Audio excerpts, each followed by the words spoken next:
prazer, sou Daniela Bonet, primeira prenda da 19ª Região Tradicionalista. Se quiserem, já ofereci, mas se quiserem o chimarrão, tem bolinho de erva mate, fiquem bem à vontade enquanto a gente conversa. Eu trouxe para minha mostra a evolução da roupa de trabalho do tarefeiro de erva mate, porque é algo lá da minha região, Erechim. Erechim que já foi conhecida como a capital nacional do chimarrão, mas ela acabou perdendo esse título para Venâncio Aires. Só que mesmo assim, tanto Erechim quanto toda a região do Alto Uruguai continua se destacando na produção. Não sei se vocês conhecem, tem a Cristalina, a Rei Verde, tem até a Barão que está apoiando este evento, né? Então eles continuam trabalhando pela erva mate. E a minha pesquisa, ela foi dividida em 3 etapas. A primeira pesquisa bibliográfica, que eu fiz dos índios, e eu encontrei só nos livros.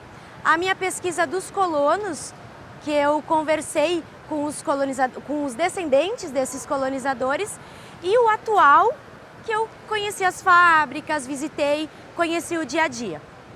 Então, para a gente falar de tarefeiro, a gente precisa entender o que é, né? O tarefeiro é aquele que vai lá no campo, pega a erva mate, colhe, coloca no raído, que é aquelas 4 estacas que eles colocam no chão, colocam a erva e mandam para o sapeco. Aí depois continua todo o processo de erva mate.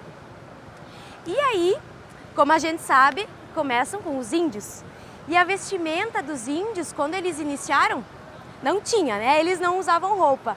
Mas com a chegada dos padres jesuítas, eles foram influenciados por usar essas vestimentas e daí eles fizeram roupas simples. Aqui são roupas representativas. Por exemplo, ela só tinha 2 aberturas nas laterais, uma embaixo e uma para passar a cabeça.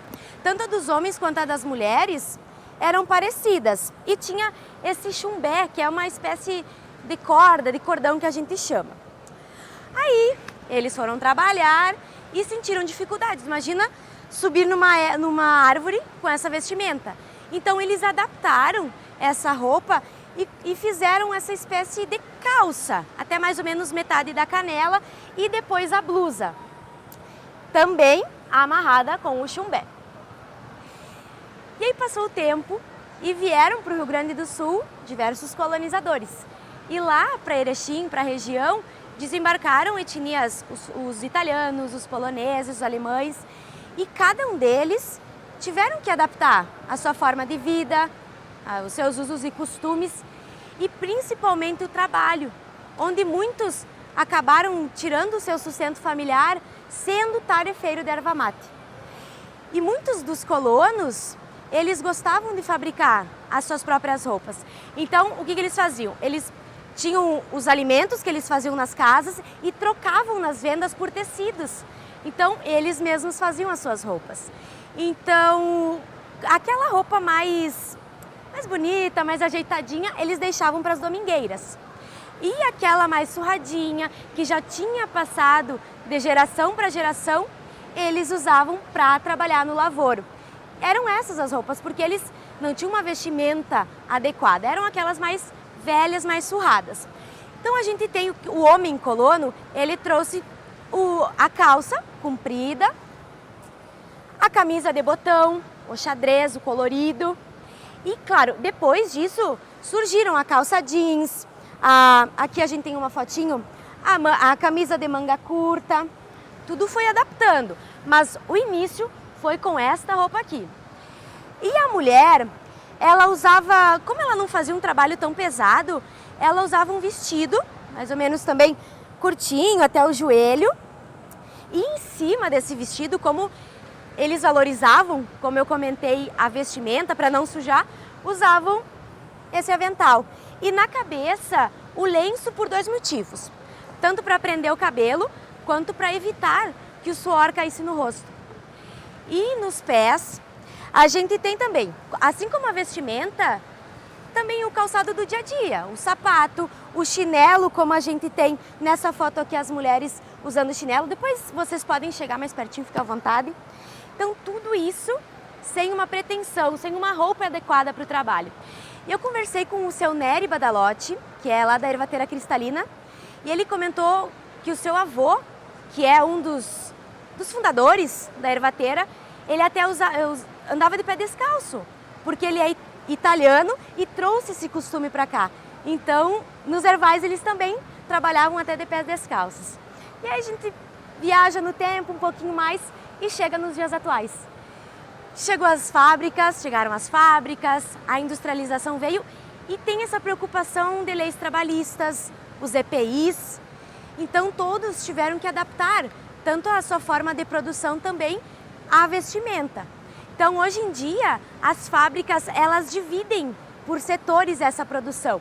Então aquele tarefeiro que antes ele colhia, ele colocava no raído, mandava para o sapeco, hoje esse tarefeiro foi dividido em vários segmentos. E dentre todos aqueles que eu pesquisei, eu vou falar para vocês sobre o limpador dos ervais, eu passei um dia com eles, conheci toda a rotina. O limpador dos ervais, como o próprio nome diz, ele limpa, ele prepara o terreno para que depois o tarefeiro vá e colha a erva e continua o processo. Então a gente tem o seguinte, o chapéu, eu vou pegar para vocês. Esse capacete, ele protege tanto contra o sol, como aquele chapéu de palha que também protegia, e também tem outras duas funções. Ele protege os ouvidos, porque essas máquinas são bem barulhentas. E essa proteção para o rosto, a dona Rosângela, que também foi uma das minhas entrevistadas, que é lá da Ervateira Barão, comentou comigo que é do mesmo material que é feito a lente dos óculos. Então, não sei se vocês quiserem pegar, fiquem à vontade. A vestimenta, vocês podem ver, bem diferente do que era.